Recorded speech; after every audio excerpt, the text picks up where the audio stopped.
मी स्वतः मागच्या काळामध्ये आपल्यासमोरच सांगितलं होतं की आम्ही ही युती करणार नाही, पण आमच्या लढती मैत्रीपूर्ण असतील, आम्ही एकमेकाच्या विरुद्ध बोलणार नाही.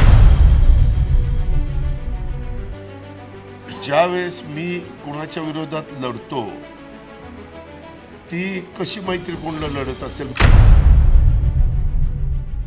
मी शब्द पाळणाऱ्यांपैकी आहे. ज्यावेळी आम्ही हे घोषित केलं होतं की पुणे आणि पिंपरी चिंचवडमध्ये आपल्याला युती करता येणार नाही, आणि म्हणून तुम्हाला लक्षात असेल की मी स्वतः मागच्या काळामध्ये आपल्यासमोरच सांगितलं होतं की आम्ही ही युती करणार नाही, पण आमच्या लढती मैत्रीपूर्ण असतील, आम्ही एकमेकाच्या विरुद्ध बोलणार नाही.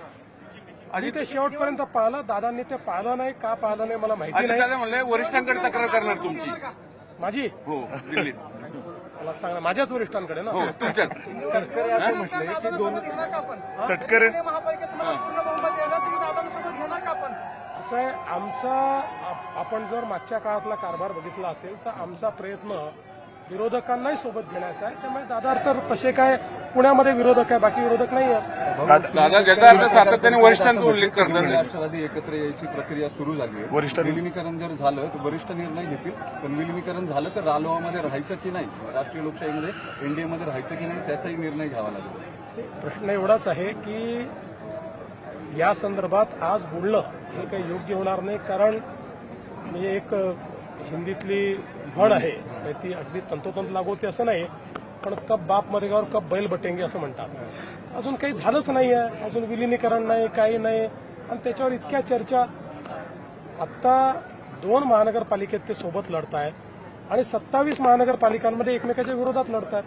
त्यामुळे याच्यावर एवढी चर्चा काय करायची. दादा असतील सातत्याने दिल्लीला का जातात, म्हणजे तुमचं ते बघा, ते दिल्लीला गेल्यानंतर जोपर्यंत वरिष्ठ म्हणून आमच्याच नेत्यांना भेटतायत तोपर्यंत ते किती वेळा गेले तरी चालतील. त्यांना गरज असली तर विमान देखील मी उपलब्ध करून देईल, तिकीटही काढून देईल. म्हणजे तसं ते माझ्यापेक्षा सक्षम आहेत, पण गरज पडली तर तेही काढून देईन मी. जोपर्यंत आमच्याच वरिष्ठांना भेटतात तोपर्यंत मी आनंदी आहे. मला एक कळत नाही हो, ज्यावेळेस मी कुणाच्या विरोधात लढतो ती कशी मैत्रीपूर्ण लढत असेल. मला तर जे उणीवा आहे, उणीवा 9 वर्षात झालेल्या त्या तर तिथं ठेवायला पाहिजे. मी पुन्हा पुन्हा सांगतो, मी केंद्राचं कौतुकच केलं, सरकारचं, राज्य सरकारचं पत्रकार मित्रांनो कौतुकच केलं, पण त्या उणीवा मी दाखवायच्याच नाही.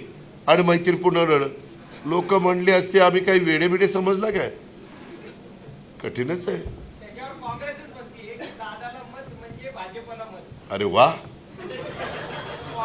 का अलार्म वाजला. वा वा वा वा, बंद करून टाकतो, काँग्रेसचं बंद करून. काय नाही त्यांचं, तुम्हालाही माहिती आहे काय त्यांचा आवाका आहे किंवा काय त्यांची परिस्थिती आहे.